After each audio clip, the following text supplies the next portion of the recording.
তো আজকে আমি শুরু করব ক্লাস 9 টেলস অফ ভোলা গ্র্যান্ডপার যে এক্সারসাইজগুলি আছে তো সেগুলি নিয়ে আজকে আলোচনা করব।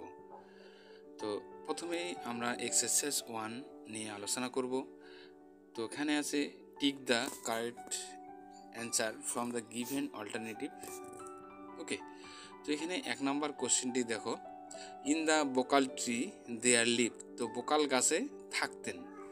তো নাম্বার 1 দেখো এখানে এ দেওয়া আছে, তো ক্রোস কাকের দল, বি মাঙ্কিস বাঁদরের দল, তো সি হলো টাইগার্স, আর ডি হলো স্ট্র। ওকে, তো এখানে সঠিক উত্তর হবে বি। ওকে, মাঙ্কিস বাঁদরের দল বাস করত। তো এরপরে আমরা নেক্সট কোশ্চেনে চলে যাব। তো নেক্সট কোশ্চেনে চলে যাওয়ার আগে তো এখানে আমরা আরও এইভাবে উত্তরটাও লিখতে পারবো। দেখো, ইন দ্য ভোকাল ট্রি, এখানে থ্রি আছে তো ট্রি হবে এটা। ওকে, তো দেয়ার লিভড মাঙ্কিস। তো এইভাবে আমরা উত্তরগুলি লিখতে পারবো। তো এরপরে আমরা দুইয়ের দাগের কোশ্চেনটি যাব। On the way back the festival Bhola grandpa tightly had on to the two fingers of his. তো উৎসবে ফেরার পথে ভোলা দাদা তার 2 আঙ্গুল শক্ত করে চেপে ধরেছিল। সেটা কাকে চেপে ধরেছিল? তো এ নম্বর হবে সন, না বি নম্বর কাজিন, না গ্র্যান্ডসন, না ডি নম্বর হলো নেফিউ। তো সঠিক উত্তর হবে সি, গ্র্যান্ডসন, তার নাতিকে আর কি। তো আমরা উত্তরটাও এইভাবে লিখতে পারি। দেখো এখানে অ্যান্সার। তো এরপরে আমরা 3-এর দাগে যাব। A gang of pirates were barring a. তো জলদস্যুদের দল মানে কবর দিচ্ছিল, কবর বা মাটি খুঁড়ে আর কি, কী রাখছিল আর কি। তো এ নম্বর হবে লার্জ ব্যাগ হবে, না বি নম্বর স্মল বক্স, না সি নম্বর লার্জ বক্স, না ডি নম্বর হলো স্মল ব্যাগ। তো সঠিক উত্তর হবে সি, লার্জ বক্স। ওকে, তো এরপরে আমরা 4-এর দাগের কোশ্চেনটি যাব। তো Bhola grandpa was returning from the. তো ভোলা দাদু আর কি কোথা থেকে ফিরছিলেন? তো এখানে দেখো এ নম্বর দেখো ইয়ারলি মার্কেট থেকে, বি নম্বর মান্থলি মার্কেট থেকে, সি নম্বর দেখো ডেইলি মার্কেট থেকে, ডি নম্বর উইকলি মার্কেট থেকে। তো সঠিক উত্তর হবে ডি নম্বর উইকলি মার্কেট থেকে। ওকে, তো এরপরে নম্বর দেখো 5-এর দাগের,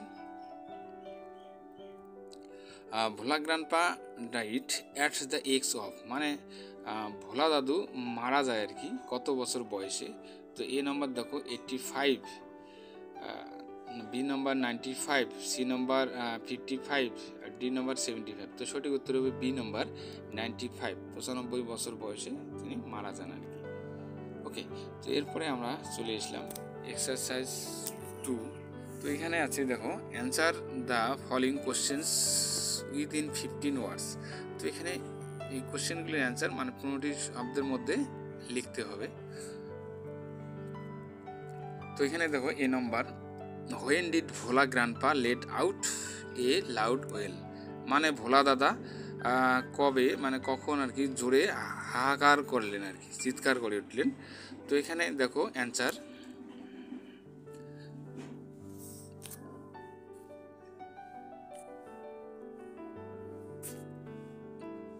তো অ্যান্সারটা দেখো, তো ভোলা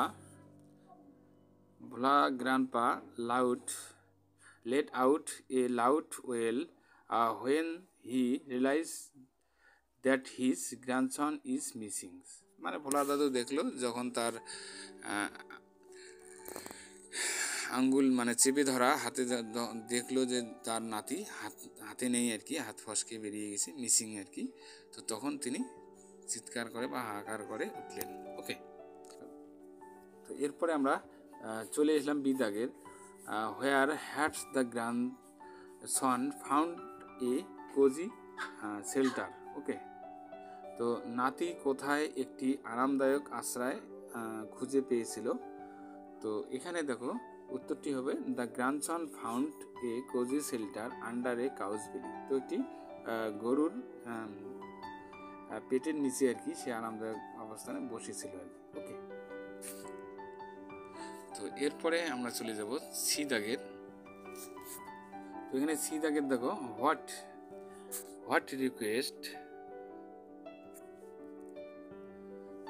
request did Bhola grandpa make to the first man he saw on the Mount. তো ভোলা দাদা আর কি ঢিবির উপর প্রথম যে মানুষটিকে দেখেছিলেন আর কি তার কাছে কি অনুরোধ করেছিলেন। তো আমরা জানি যে প্রথম লোকটার কাছে অনুরোধ করেছিলেন জল খাওয়ার জন্য আর কি। তো এখানে আমরা দেখবো অ্যান্সারে দেখো Bhola grandpa requested the first man he saw on the mount to give him some water to drink. Okay, এরপরে আমরা চলে আসলাম ডি দাগের। How old was Bhola grandpa's wife when he died. তো ভোলা দাদা মারা যাওয়ার সময় তার স্ত্রী বয়স কত ছিল। তো এখানে অ্যান্সারটি দেখো Bhola grandpa's wife was 80 years old when he died.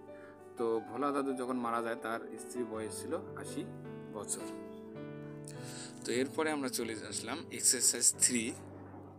তো এখানে প্রথমে যে এই দাগের কোশ্চেনটি আছে, তো why was real treasure found under the sand dunes. তো বালির টিলার নিচে কেন আসল গুপ্তধন পাওয়া গেল না। তো এখানে অ্যান্সারটি আমরা দেখে নেই।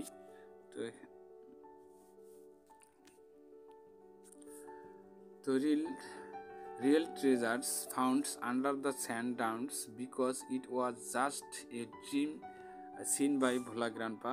There was no treasure in reality. তো এখানে সাধারণত এই গুপ্তধনের খবরটি ভোলা দাদু মানে ঘুমের মধ্যে স্বপ্নের মধ্যে এটা দেখেছিলেন, এই কারণে সেটি পাওয়া গেল না আর কি। এরপরে আলোচনা করব বি দাগের question, what did the tiger do after Bhola grandpa had climbed up the banyan tree. তো ভোলা দাদা বট গাছে ওঠার পর বাঘ কি করলো। তো এখানে আমরা উত্তরটি দেখে নেব। তো when Bhola grandpa had climbed up the banyan tree at first the tiger road and circle the tree 100 times and then sat down under a bush without taking its eyes off him.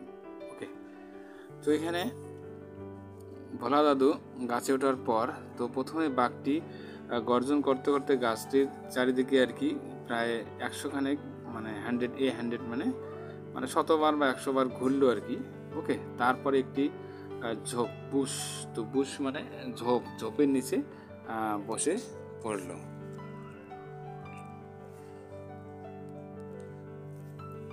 তো এরপরে আসলাম আমরা C দাগের। তো C দাগের what was the reasons for Bhola grandpa's death according to his wife. তো স্ত্রীর মতে ভোলা দাদার মৃত্যুর কারণটা কী ছিল।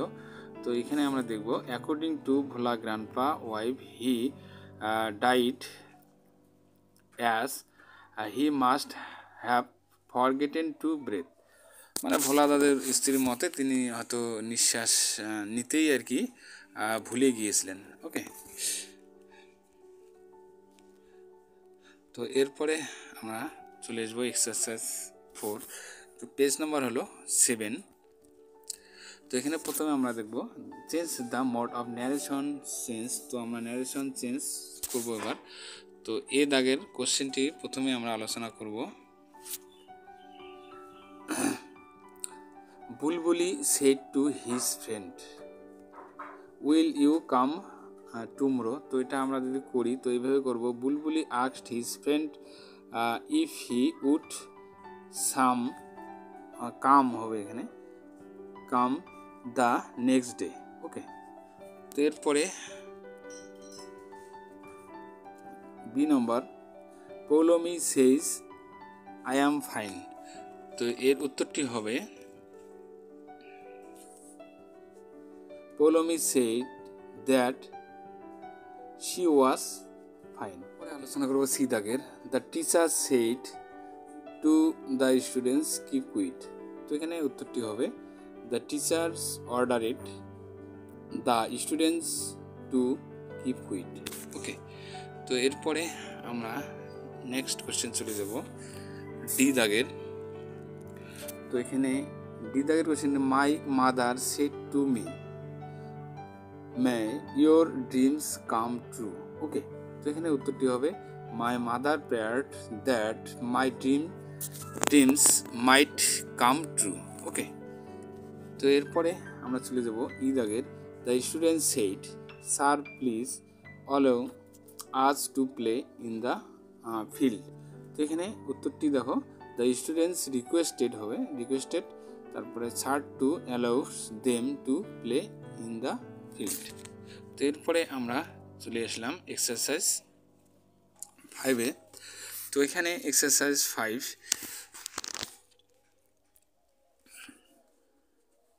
তো in is of the sentence of following passage some articles and prepositions are used in an তো incorrect manner, তো underline them and replace them with the appropriate ones। তো এখানে বলা হচ্ছে যে নিম্নলিখিত অনুচ্ছেদের প্রতিটি বাক্যে কিছু নিবন্ধ এবং অব্যয় ব্যবহার করা হয়েছে যেটি ভুল পদ্ধতিতে আর কি। তো এগুলিকে আন্ডারলাইন করতে হবে এবং উপযুক্তর সাথে প্রতিস্থাপন করে, মানে সঠিক উত্তরটি লিখতে হবে। ওকে, তো এখানে কোশ্চেনটা দেওয়া আছে দেখো, অন অ্যান্ড উইন্টার মাইট। তো এখানে আমরা দেখো অ্যান্সারটা দেখো, এখানে আমরা সঠিক উত্তরগুলি লিখছি অন, তো এখানে অ্যান হবে না, তো অ্যান উঠে গিয়ে আমরা এখানে এ বসাবো। Okay, a winter night I was about a boat. তো it was A moonlit night ফুল। তো এখানে অন দেওয়া আছে, তো এখানে অনের বদলে আমরা কি লিখবো, অফ লিখবো আর কি। ওকে, তো দ্য বোটস ওয়াজ অ্যানসুরেট। তো অ্যানসুরেট এখানে কি দেওয়া আছে, আপ দেওয়া আছে, তো এখানে আপের বদলে আমরা কি লিখবো, টু লিখবো আর কি। Okay, to a great river. তো I was thrilled to see the beauty of nature. তো এখানে তো এ বিউটি দেওয়া আছে এখানে, তো এ বিউটির বদলে আমরা এখানে কি লিখলাম, দা। ওকে, দ্য বিউটি অফ নেচার। এরপরে আলোচনা করব এক্সারসাইজ 6। তো এখানে এক্সারসাইজ 6-এ তো এখানে write a dialogue within 100 words on the needs to band the use of animals likes tiger and lion as circus attraction. তো সার্কাসের আকর্ষণ হিসাবে বাঘ এবং সিংহের মতো প্রাণীর ব্যবহার নিষিদ্ধ করার প্রয়োজনীয়তা সম্পর্কে 100টি শব্দের মধ্যে একটি সংলাপ রচনা করতে হবে। তো এখানে কিছু পয়েন্ট আছে, তো এই পয়েন্ট অনুযায়ী আমরা এখন আলোচনা করব। ওকে, তো এখানে আমরা দুইজনের নাম দিয়েছি, রাজা রাসেল। তো প্রথমে রাজা আর কি, রাজা বলল, হ্যাঁ রাসেলস হোয়ার আর ইউ কামিং ফ্রম। তো রাজা বলল, আরে রাসেল তুমি কোথা থেকে আসছো।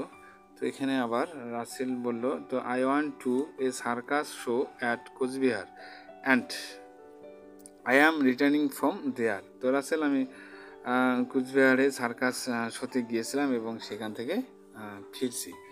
তো এরপরে রাজা বলল, ও দ্যাটস গ্রেট। রাজা বলল, বাহ দারুণ আর কি। তো I wish to go there, have you enjoy the show. তো আমি সেখানে যেতে চাই, তো আপনি শো উপভোগ করেছেন। তো এখানে আবার রাসেল বলল, তো oh yes but I really feel sad for the wild animals. তো এখানে রাসেল বলল, ও হ্যাঁ তবে বন্যপ্রাণীদের জন্য আমি সত্যি দুঃখিত। Animals like tigers and lion should be banned in circus show. তো সার্কাস শোতে বাঘ এবং সিংহের মতো প্রাণী নিষিদ্ধ করা উচিত। তো এরপরে রাজা বলল, they were really ills treated, মানে হ্যাঁ ওরা সত্যি খারাপ। তো they are whipped and force for the show in the circus. তো তাদের চাবুক মারা হয় এবং সার্কাসে শো করার জন্য তাদেরকে বাধ্য করা হয় আর কি, প্রাণীদেরকে। তো এরপরে রাসেল বলল, তো আই এগ্রি উইথ ইউ, হ্যাঁ আমি আপনার সাথে একমত। তো অ্যাট প্রেজেন্ট, তো বর্তমানে the number of such animals is decreasing day by day. তো এখানে বর্তমানে এই ধরনের প্রাণীর সংখ্যা দিন দিন কমছে আর কি। ওকে, তো আবার রাজা বলল, as a result the balance of nature is lost. তো ফলে প্রকৃতির ভারসাম্য নষ্ট হচ্ছে। তো strict laws are necessary to protect their lives. তো তাদের জীবন রক্ষায় কঠোর আইন আনা দরকার আর কি। ওকে, তো এরপরে রাসেল বলল, the use of wild animals is a type of criminals offence. তো এখানে রাসেল বলল যে বন্য প্রাণীর ব্যবহার এক ধরনের ফৌজদারি অপরাধ। ওকে, তো এরপরে আমরা নেক্সট যাব। নেক্সট পয়েন্ট, রাজা বলল, we should be human to them and protect against it. তো এখানে আমাদের উচিত তাদের প্রতি মানবিক হওয়া এবং এর বিরুদ্ধে প্রতিবাদ করা। তো এরপরে রাজা বলল, well said my friend, thank you. তো ভালো বলেছেন বন্ধু, ধন্যবাদ। তারপরে রাজা বলল, thank you, see you soon. তো ধন্যবাদ, শীঘ্রই দেখা হবে। ওকে, তো এরপরে আমরা চলে এসলাম এক্সারসাইজ 7-এ। তো এখানে এক্সারসাইজ 7-এ, তো write a story within 100 words using the given hints. তো give a title to the story. তো এখানে হিন্টস দেওয়া আছে, তো এই অনুযায়ী আমরা একটা স্টোরি রাইটিং লিখব।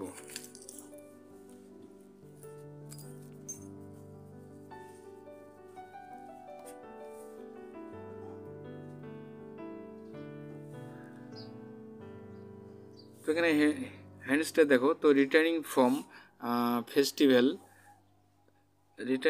ফেস্টিভ্যাল, তো এডুকেশনাল এক্সারশনস বাই বাস। তো বাসে শিক্ষা সফর থেকে ফিরে আসা।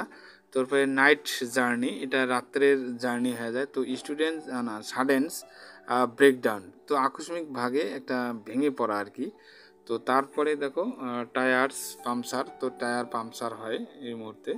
তারপরে had to wait for 2 hours at a lonely place.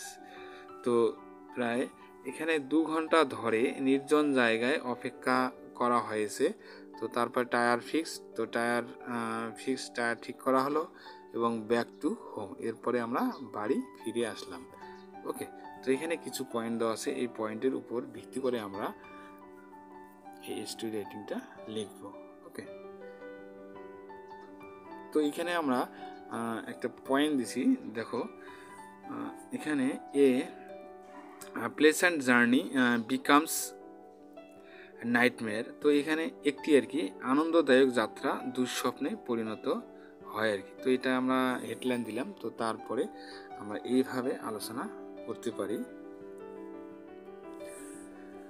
তো we the students of our class went to the Buxa reserve forest. Okay, তার মানে আমরা আমাদের ক্লাসের ছাত্ররা বক্সা রিজার্ভ ফরেস্টে গিয়েছিলাম। ওকে, তারপরে we were guide by our class teachers who made us learn about various kinds of plants and trees. তো আমরা আমাদের ক্লাস শিক্ষক দ্বারা পরিচালিত হয়েছিলাম, যিনি আমাদের বিভিন্ন ধরনের গাছপালা এবং গাছ সম্পর্কে শিখতে পেরেছিলেন। ওকে, তো এরপরে দেখো we thoroughly enjoyed the day and started returning. তো আমরা পুঙ্খানুপুঙ্খানুভাবে দিন উপভোগ এবং মানে আসতে শুরু করি, ফিরে আসতে শুরু করি। ওকে, তো এরপরে we had to cross Buxa reserve forest. Buxa reserve forest পার হতে হলো, মানে পার হওয়ার পর বা পার হতে the sun's almost faded into the west. তো সূর্য প্রায় পশ্চিমে ম্লান হয়ে গিয়েছে, মানে সূর্য প্রায় ডুবে গিয়েছে আর কি। তো